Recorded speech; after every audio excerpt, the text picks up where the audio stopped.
la nouvelle poudrière signée Anne Loussouarn qui, disons-le, tire à boulet rouge sur la Chine de Xi Jinping. Pékin serait-il prêt à sacrifier la paix mondiale pour atteindre son but, à peine caché, de devenir le leader du monde en 2049 ? C'est l'une des questions de notre débat ce soir. Avec nous pour en parler, Alain Richard, bienvenue. Vous êtes vice-président du Sénat, sénateur RDPI du Val d'Oise, président du groupe d'échange et d'études Sénat Taïwan et ancien ministre de la Défense entre 1997 et 2002.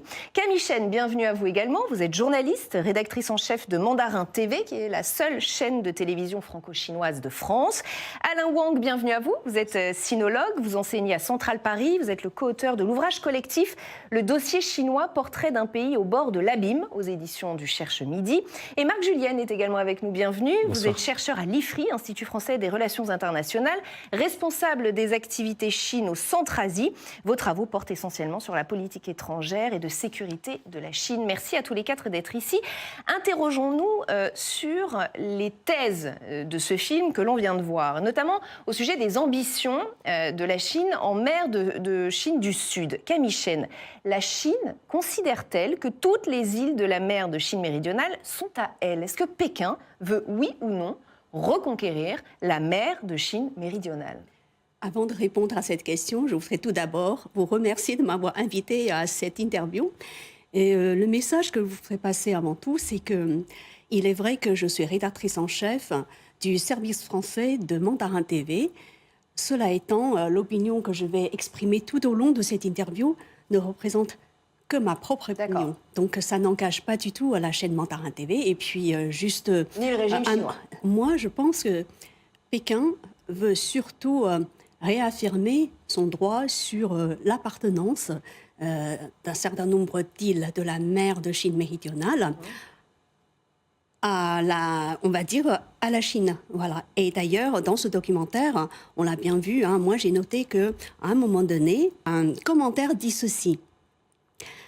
En 1974, les îles Paracel sont occupées, depuis 1974, les îles Paracel sont occupées par les Chinois.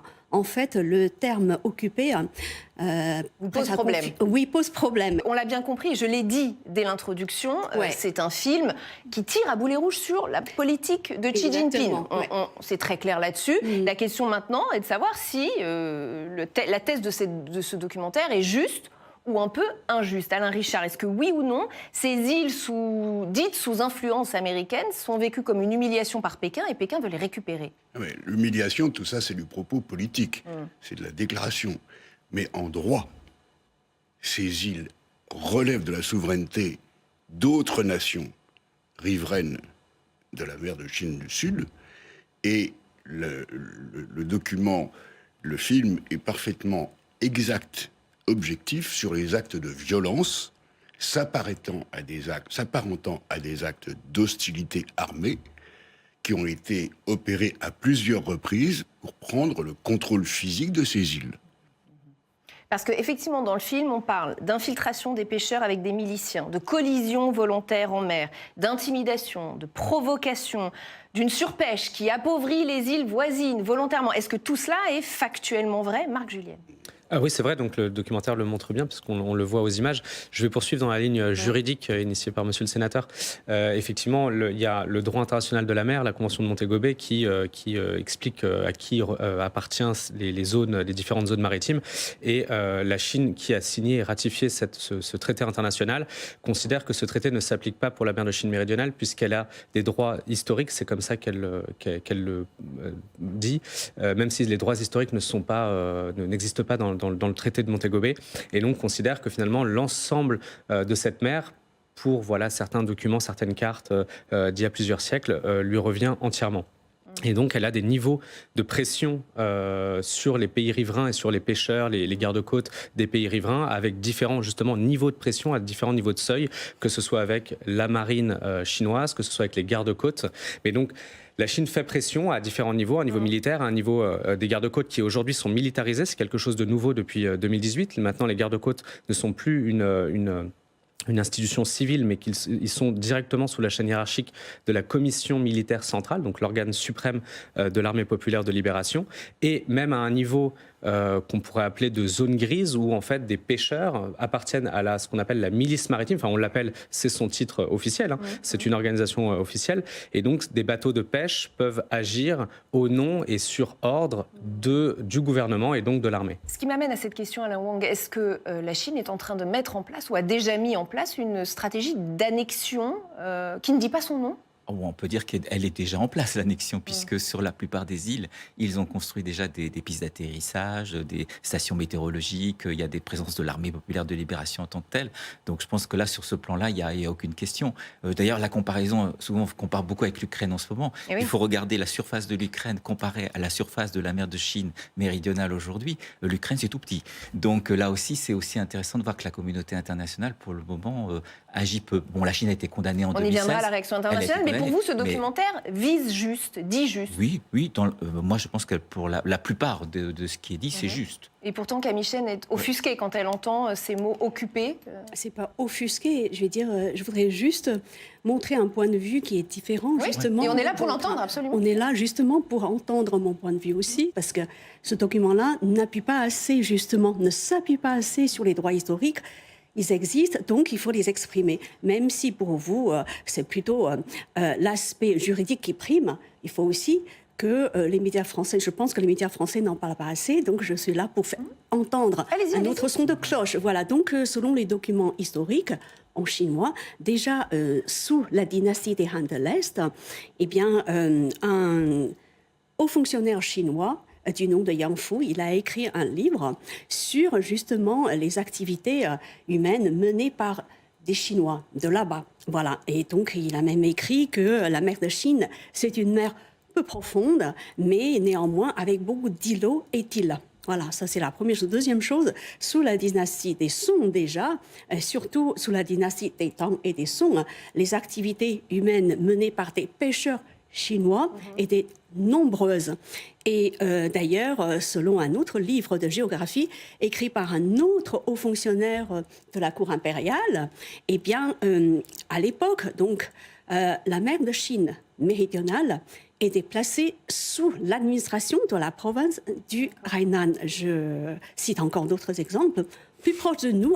Donc, selon la déclaration du Caire, donc signée entre la République de Chine, la Grande-Bretagne et les États-Unis, en 1943, il est écrit que après la Seconde Guerre mondiale, le Japon doit restituer à la Chine tous les territoires qu'il avait pris de façon illégale. Donc, y compris la mer de Chine méridionale, notamment les îles Paracel, les îles Spratly, Taïwan et aussi les 4 provinces de la Chine du Nord-Est. Camille Chen nous oppose des arguments historiques, avec des documents historiques, versus des documents juridiques actuels. Est-ce que c'est un argument qui tient ? Les RAN de l'Est, c'est avant l'an 0. Donc là aussi, on va dire, le monde a beaucoup bougé. Donc ça ne compte pas. Et donc les prétentions territoriales des uns et des autres depuis, ça a quand même beaucoup évolué dans toutes les parties du monde. Donc il faut quand même faire attention. Et puis ensuite, si vous prenez le Vietnam les Vietnamiens ont aussi sorti des cartes, ont aussi sorti des documents qui peuvent montrer qu'ils étaient avant les Chinois dans les îles Paracels ou ailleurs. Donc on est dans un débat historique qui est très compliqué. De toute façon, personne ne s'est mis véritablement autour d'une table pour en discuter d'une manière sur le plan international. Donc il faudrait peut-être aussi... Alors tout le monde peut avoir des prétentions, je dirais, sur pas mal d'îles dans cette zone-là. Les Philippins aussi, ils sont tout proches de certaines îles qu'aujourd'hui les Chinois occupent. Donc c'est pas si simple que ça. Je veux dire, la Chine ne peut pas prétendre soudainement d'être, la propriétaire de toutes ces îles. C'est pas possible. Alain Richard, sur ce point ? Les choses ont été dites par la Cour internationale de justice, Absolument. Qui a écarté formellement ces prétentions du régime de Pékin. Et si on veut aller chercher des précédents historiques, moi je pourrais aussi expliquer que la France est justifiée à réclamer la souveraineté sur Terre-Neuve, parce que nous y avons eu des établissements au XVe siècle, ou sur la Lombardie, parce qu'évidemment, la France a pris possession de Milan de façon tout à fait prestigieuse et admirée par Stendhal en 1796. Nous sommes heureusement dans un système de droit international dans lequel la conquête physique ou l'invocation de conquêtes très anciennes n'est plus reconnu. Et pourtant, face à ce que le documentaire appelle des intimidations, il n'y a pas vraiment de réaction internationale et encore moins de réaction américaine. Pourquoi ? Avant de vous poser la question, je voudrais que l'on réécoute le point de vue du vice-amiral français qui est interrogé dans le film. C'est très court, mais c'est très clair. La Chine crée l'asymétrie des enjeux. Est-ce qu'on a vraiment envie de déclencher une guerre avec la Chine pour un îlot des Spratleys ? Objectivement, non. Marc, Julienne, est-ce que c'est aussi simple que ça ? Personne ne veut répondre parce que ça concerne des petits bouts de territoire. C'est un peu comme ça que ça fonctionne ? Oui, il y a plusieurs éléments. Il y a effectivement ce que dit l'amiral, c'est que ce sont des îlots, parfois même des récifs. Et donc, la Chine, en plus, c'est une stratégie de zone grise, c'est-à-dire qu'elle n'y va pas avec des bâtiments de guerre en faisant un blocus autour d'un récif et en disant c'est à moi. Elle va envoyer des pêcheurs, comme je disais, qui font partie de la milice maritime, etc. Donc c'est difficile. Les Américains, et c'est très bien expliqué dans le documentaire, ne vont pas envoyer des bateaux de guerre et d'ailleurs les Américains ne sont pas les gendarmes particulièrement de cette région, mais c'est la même chose pour les Philippins, pour les Vietnamiens, qui ne peuvent pas envoyer des bateaux de guerre pour lutter contre des pêcheurs qui... Ils ont quand même partie prenante, on parle d'une influence américaine bien sûr. Dans cette région. Et après, effectivement, c'est vrai que, vu le niveau de tension aujourd'hui entre la Chine, les États-Unis et le niveau aussi de puissance militaire de la Chine, effectivement, je crois qu'un récif comme celui de Scarborough aux Philippines ou un îlot qui est submergé à marée haute ne doit pas provoquer une crise internationale. On pourrait faire le même raisonnement à l'égard de Hong Kong. Finalement, les mouvements, la répression des mouvements antidémocratiques à Hong Kong allait à l'encontre du droit international et à l'encontre de la déclaration sino-britannique de 1984. Et pourtant, les puissances étrangères, quelles qu'elles soient, n'ont pas vraiment réagi, puisque personne ne conteste le fait que Hong Kong appartienne à la République populaire de Chine depuis 1997, il n'y a aucun débat là-dessus. Mais par contre, le fait que la Chine ait violé ce traité international, il n'y a pas eu de réaction particulière. Taïwan est un autre enjeu, et je crois que c'est vraiment le cœur du sujet. Pour le coup, s'il y avait un conflit ou une offensive de la part de la Chine sur Taïwan, là pour le coup on serait dans il y aurait réaction. Cette certaine réaction pour l'instant elle vous surprend? Comment vous l'expliquez? C'est de la négligence? C'est quoi de la part des États-Unis? Ils sous-estiment le problème à la moment? Les États-Unis sous-estiment pas le problème. De toute façon, ils ont quand même pas mal de bases militaires dans la région. Donc les premiers impactés, ça sera certainement eux. Ils le sous-estiment pas non plus, dans le sens où la flotte américaine passe assez régulièrement dans la zone pour démontrer justement que toute cette mer de Chine méridionale, où faut parler aussi de celle qui est orientale, n'est pas possession chinoise. Donc je veux dire, les Américains bougent, ils sont très présents. Et d'ailleurs, pendant un certain temps, je sais plus si c'était Obama ou Trump voulait que l'OTAN change son pivot de l'Atlantique pour le passer dans le Pacifique. Donc ça veut dire que véritablement pour eux, la menace chinoise dans cette région du monde, elle est forte et elle est en train de monter, ça c'est clair. Camille Cheyne, comment vous la voyez, vous, cette réaction occidentale ou cette non-réaction, selon les points de vue, notamment des États-Unis, par rapport à l'incident de Scarborough, par exemple, dont on parle beaucoup dans le film? Alors, vous parlez de la non-réaction américaine. Moi, je pense plutôt que les Américains réagissent. Ils ont déjà réagi, mais pas de façon manifeste, justement pour ne pas s'attirer les foudres de Pékin. Alain Richard, j'aimerais vous entendre sur la réaction ou la non-réaction des États-Unis. Il a été reproché aux Américains de peu réagir ou de ne pas réagir du tout. Camille Cheyne nous dit si, les Américains, ils réagissent, mais pas de façon manifeste. Ouais. Je ne suis pas le meilleur porte-parole, mais les États-Unis prennent des mesures de prévention ou de précaution par rapport à une situation d'ensemble où ils considèrent que le comportement de la République populaire de Chine est un danger pour les tiers. Et c'est encore plus vrai sur le plan économique que sur le plan des activités militaires ou paramilitaires.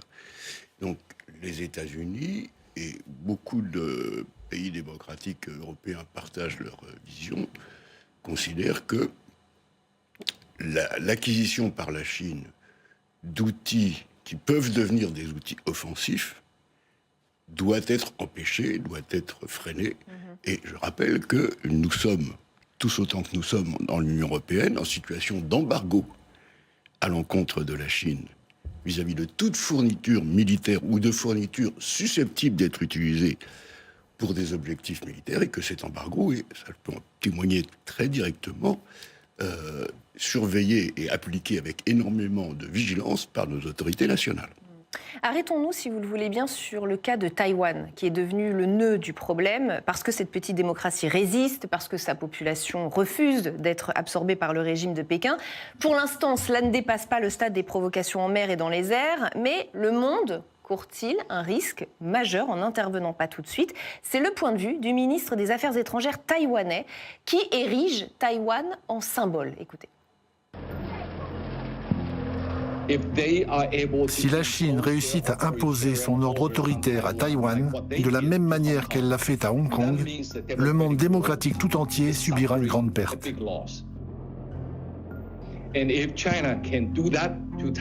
Si la communauté internationale ne s'y oppose pas, la Chine pourrait répéter ce que l'Allemagne a fait durant la Seconde Guerre mondiale. S'ils conquièrent Taïwan, ils pourraient aussi conquérir d'autres parties de l'Asie, de l'Inde ou de la Russie. C'est une situation très grave. Quand on entend ça, on est assez alarmé. Est-ce qu'il va trop loin? Est-ce que ce qu'il dit est juste, Marc Julienne? Alors les analogies historiques sont toujours peut-être un peu dangereuses, puisque effectivement c'est un épouvantail de comparer la Chine de Xi Jinping à l'Allemagne nazie. Mais effectivement, c'est à partir du moment, encore une fois, on en revient au droit international, à partir du moment où on laisse un État quel qu'il soit franchir des lignes et reconquérir des territoires par la force et non pas par le droit, ça laisse effectivement la porte ouverte à... Est-ce que oui ou non la Chine a ces intentions-là? C'est ça la question. Mais quelles intentions? C'est pas clair. D'envahir une zone bien plus grande zone, oui, que bien sûr. celle D'envahir Taïwan, oui. Le discours officiel est explicite. Mais la beaucoup Chine plus loin souhaite... que ça. On parle d'un Japon qui se méfie, d'une Australie qui se réarme, d'une Inde qui a peur aussi. Vous voyez, c'est beaucoup plus que la mer de Non, Chine. je ne parlais pas de mer de Chine méridionale, je parle de Taïwan. Donc le risque est clair, puisqu'il est même explicite de la part des officiels chinois, puisqu'ils disent que l'unification doit avoir lieu, si possible par des moyens pacifiques, et s'il le faut, par la force. Donc à ce moment-là, les choses sont claires. Et si c'est par la force, eh bien, il y aura des morts dans une très grande envergure. L'immense majorité de la population se reconnaît et se revendique comme taïwanais et non comme chinois. Donc ça ne va pas se passer de manière simple et pacifique. Ce que revendique, ce qu'appelle la communauté internationale, une grande partie en tout cas des États de la communauté internationale, en tout cas la France et l'Union européenne, c'est qu'il n'y ait pas de changement du statu quo de manière unilatérale et par la force. Le statu quo, c'est de dire que il ne doit pas y avoir de revendication d'indépendance d'un côté, il ne doit pas y avoir d'offensive militaire de l'autre, donc de la Chine sur Taïwan. Donc si ce statu quo change, effectivement, il y aura des réactions très fortes. Et si les pays se réarment aujourd'hui, c'est que beaucoup de pays sont extrêmement préoccupés, puisque l'impact, les conséquences d'une crise dans le détroit de Taïwan seraient mondiales. Et ce serait même bien plus important que le conflit ukrainien, dans la remise en cause de l'ordre international et de la remise en cause des équilibres mondiaux. Camille Chen, ça vous fait quoi d'entendre ce ministre faire une comparaison entre l'Allemagne de Hitler et la Chine de Xi Jinping? Alors, moi, je pense que, d'abord, la République populaire de Chine a le droit, sur le plan juridique, puisque vous parlez tous de faire valoir les droits juridiques, je pense que la Chine a le droit quand même de parler de réunification de Taïwan. Parce que Taïwan a toujours appartenu à la Chine, que ce soit sous la République de Chine ou sous la République populaire de Chine. Ça a été, je vais dire, reconnu par la majorité des pays membres des Nations Unies. Donc vous reprenez le mot réunification à votre compte. Vous êtes d'accord avec ça? Oui, je le reprends clairement à mon compte, bien sûr. C'est mon point de vue, parce que je pense que Taïwan a toujours appartenu à la Chine. Après, bien sûr, il fut un temps où la République populaire de Chine réclamait le droit, la souveraineté sur l'île de Taïwan. Et de l'autre côté, ça veut dire la République de Chine réclamait la même chose. La République de Chine pensait qu'elle devait faire valoir donc sa souveraineté sur l'île de Taïwan. Cela étant, depuis que Tsai Ing-wen a gagné les élections, donc le discours a changé, c'est-à-dire l'indépendance de Taïwan. Bien sûr, je pense que là-dessus, le gouvernement chinois a tout à fait le droit de dire là, vous êtes en train de franchir la ligne rouge, puisque de toute façon, la souveraineté de la République populaire de Chine est reconnue par justement la majorité des pays membres des Nations Unies, y compris la France. Et d'ailleurs, c'est écrit noir sur blanc dans le communiqué conjoint publié en 1994 sous Mitterrand entre la France et la Chine. Et il est dit clairement que la partie française confirme, je cite presque mot pour mot, confirme l'appartenance de Taïwan à la République populaire de Chine. Et par ailleurs, la France reconnaît que Taïwan est juste une province chinoise. Dans ce cas-là, si vous continuez à dire, ici ou ailleurs, que Taïwan n'appartient pas à la Chine, dans ce cas-là, j'estime que vous êtes en opposition avec la position du gouvernement français, non? Alors, on répond, je pense qu'il y a un problème quand même sous-jacent qui est très très important. On est face à deux régimes qui sont tout à fait différents. En face, un régime de plus en plus dictatorial et de l'autre côté, une démocratie. C'est quand même les 23 millions de Taïwanais qui ont porté Mme Tsai Ing-wen au pouvoir. C'est-à-dire que ce n'est pas décidé d'en haut. Il y a eu 2 fois des élections, elle a été réélue. Ces Taïwanais, en grande majorité, veulent rester dans un système démocratique et donc plus proche de nos systèmes à nous. Et notamment élue parce qu'elle a annoncé qu'elle résisterait. Elle a annoncé qu'elle résisterait. C'est notamment pour ça qu'elle a été élue. Et il faut se souvenir que Ma Ying-jeou, qui était le président précédent, il a perdu les élections parce que justement, il a eu des tendances à se rapprocher un peu trop de la Chine, à laisser un peu trop la Chine rentrer dans l'île et à avoir des influences dans plein de secteurs de l'économie, mais aussi de l'enseignement et ailleurs. Et donc, c'est pour ça qu'il y a une réaction des Taïwanais. Les Taïwanais, comme les Hongkongais, malheureusement, les Hongkongais, ça n'a pas fonctionné, ne veulent pas être dans un régime sous le giron chinois, dans un régime dictatorial. Et sur l'une des questions centrales de notre débat aujourd'hui, c'est est-ce qu'on court un risque majeur? Est-ce que la paix mondiale pourrait être perturbée par ce conflit, par ce fil qui Juste une petite chose que vous avez dit au début, vous avez dit que nous n'avions pas de frontières. Nous avons des frontières dans le Pacifique avec ce problème. On a quand même la Nouvelle-Calédonie et quelques possessions territoriales maritimes. Donc attention, il est évident que si demain il devait y avoir un conflit majeur, évidemment, nous serions impactés. Je ne vois pas comment on pourrait faire de ne pas venir au secours de l'Australie s'il y avait des problèmes, ou de la Nouvelle-Zélande, ou ailleurs. Mais est-ce que ce risque existe ou est-ce qu'il est fantasmé? Ce risque monte. Il n'est pas fantasmé. Maintenant, il faut faire attention, il faut le surveiller, c'est-à-dire il faut l'empêcher. Mais on ne peut pas nier qu'en ce moment, évidemment, la Chine prend de plus en plus d'importance, qu'elle se présente comme la puissance mondiale des années 2050. C'est la projection du président Xi Jinping. Donc là, il faut quand même tenir compte de ça. Je dis, on ne peut pas non plus fermer les yeux. Alain Richard, ce film va très loin. On entend ce ministre faire une comparaison, qu'on peut trouver d'ailleurs douteuse, entre l'Allemagne nazie et les intentions de Xi Jinping. Est-ce que ça va trop loin ou est-ce qu'il y a ce danger réel, disons-le, d'une troisième guerre mondiale qui partirait de là-bas? Le terme même d'Asie-Pacifique, que personne n'a utilisé jusqu'à il y a 15 ou 20 ans, dit simplement une chose: il y a une menace chinoise. C'est la seule chose qui établit l'unité de cet ensemble géographique vague.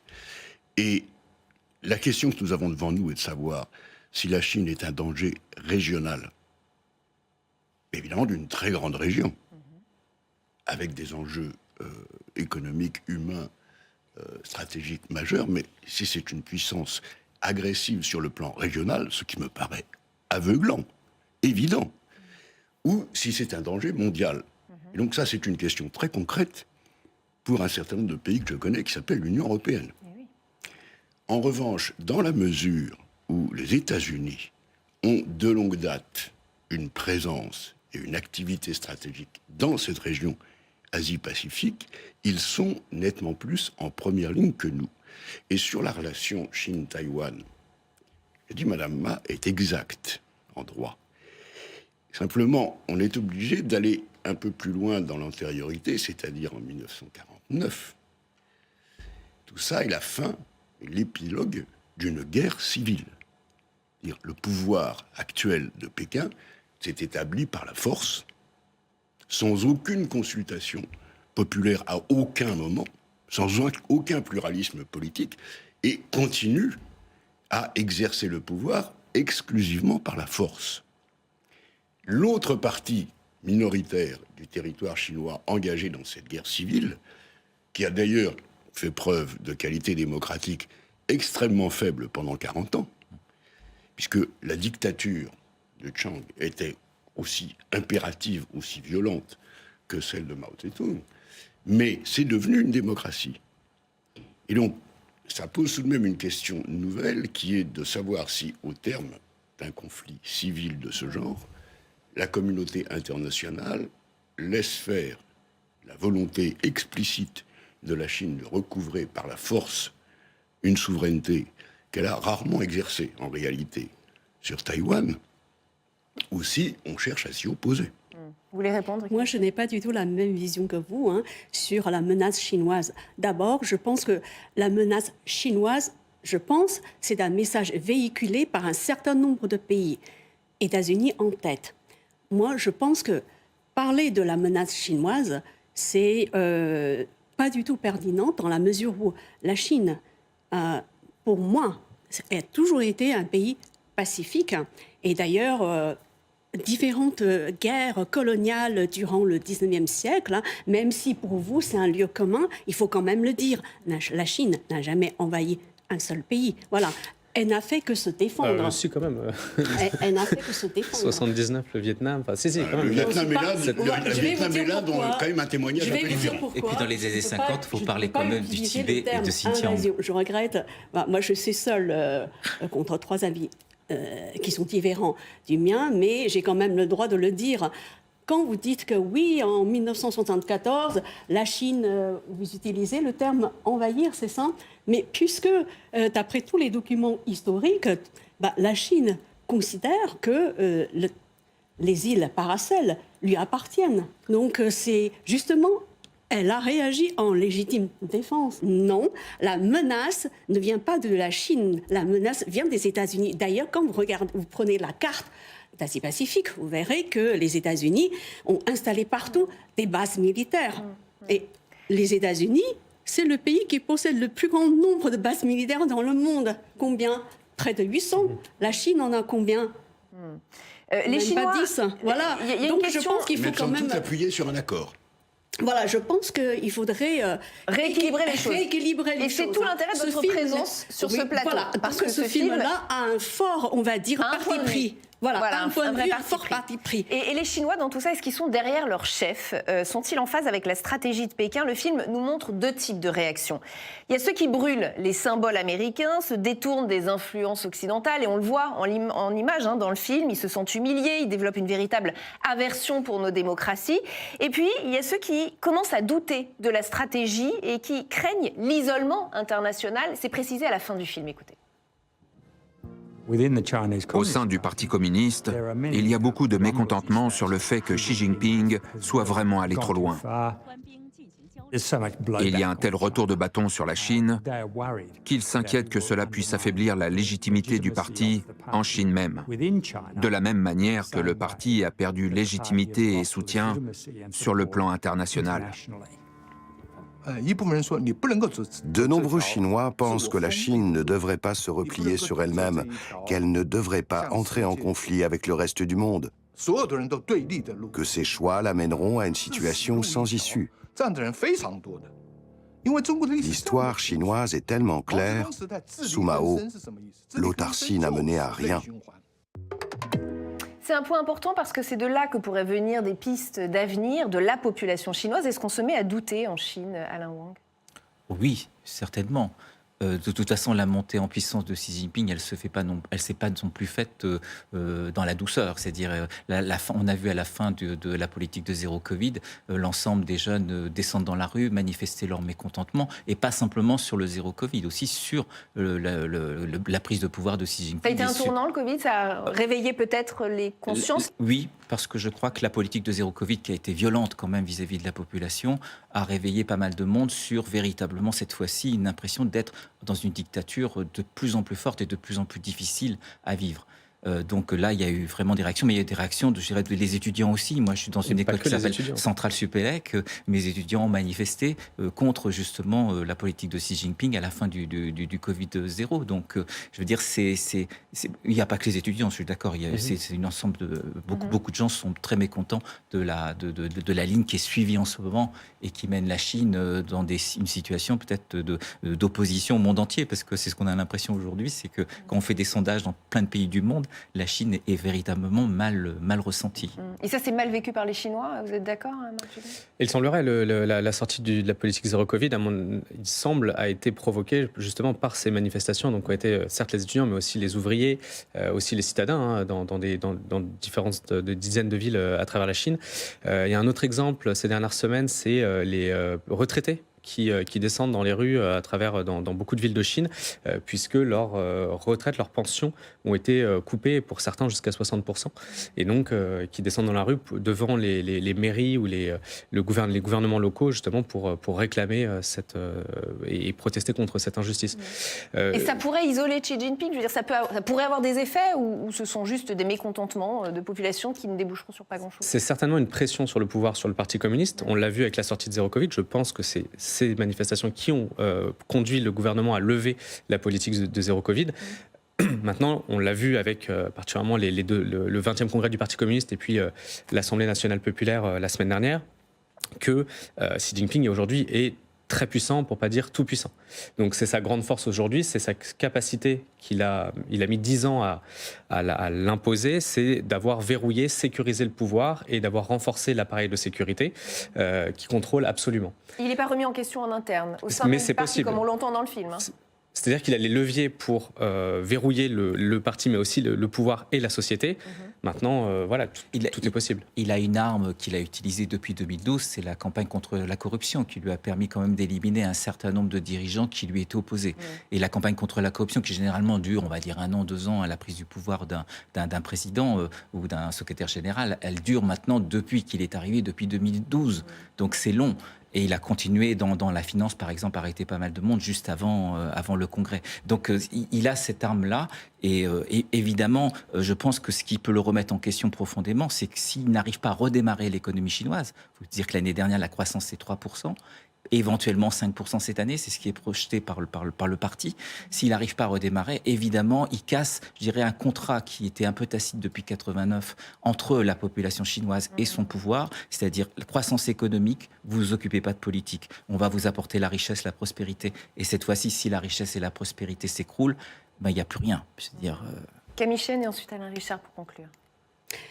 Voilà, donc on a bien vu, il est vrai qu'il y a eu des protestations contre le pouvoir parce que la politique zéro Covid a été appliquée de façon très stricte, mais je ne pense pas que ce soit l'intention initiale du gouvernement chinois d'enfermer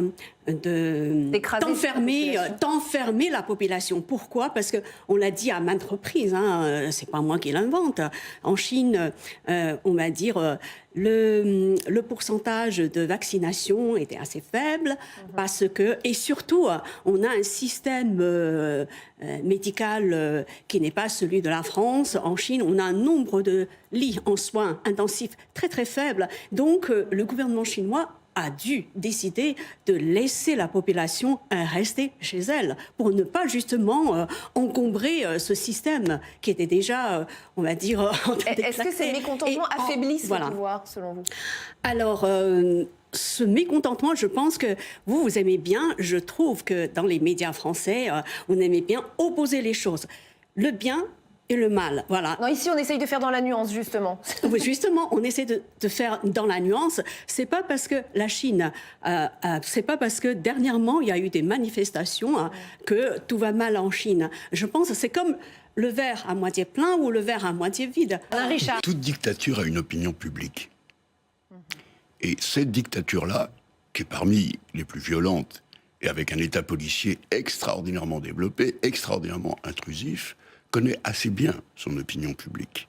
Et ça l'a conduit à des actions de prudence ou de rectification, parce que ce qui est en jeu centralement, et ça va très loin dans l'histoire chinoise, c'est le maintien au pouvoir du parti. C'est l'objectif de tout. Et donc, il y aura des troubles liés, des mécontentements liés à la situation économique, et c'est la raison pour laquelle la manière d'avertir le pouvoir chinois et d'aller de plus en plus vers une restriction de l'étendue des échanges, et notamment dans les hautes technologies. En disant, puisque vous vous comportez comme un État menaçant, on va s'occuper de vous obliger à trouver votre propre développement sans avoir accès aux technologies qui ont été trouvées par d'autres. Mais là où les choses pourraient évoluer, je rejoins exactement l'expression d'Alain Wang, en fait, il y a un contrat implicite. Le parti n'est contesté par personne, malgré sa brutalité politique et l'absence totale de diversité d'opinion, parce qu'il assure la prospérité et la stabilité d'un pays qui a quand même été traversé par des révoltes et par des violences extrêmes. S'il y a à la fois un affaiblissement économique et un comportement agressif qui déclenche des confrontations militaires, ce contrat entre la population chinoise et le parti peut être rompu. Merci à tous les 4 d'avoir participé à cette émission. Effectivement. Merci à vous de nous avoir suivis, comme chaque semaine. Avant de vous quitter, un petit mot du pins que je porte aujourd'hui, comme je le porte à chaque période de cette année. Il s'agit de la jonquille contre le cancer de l'Institut Curie. Si vous souhaitez soutenir, vous aussi, la recherche, vous pouvez faire un don de 5 € par SMS en envoyant espoir au 92 002 ou sur le site unejonquillecontreLecancer.fr. Ensemble, portons l'espoir contre le cancer. À très vite sur Public Sénat.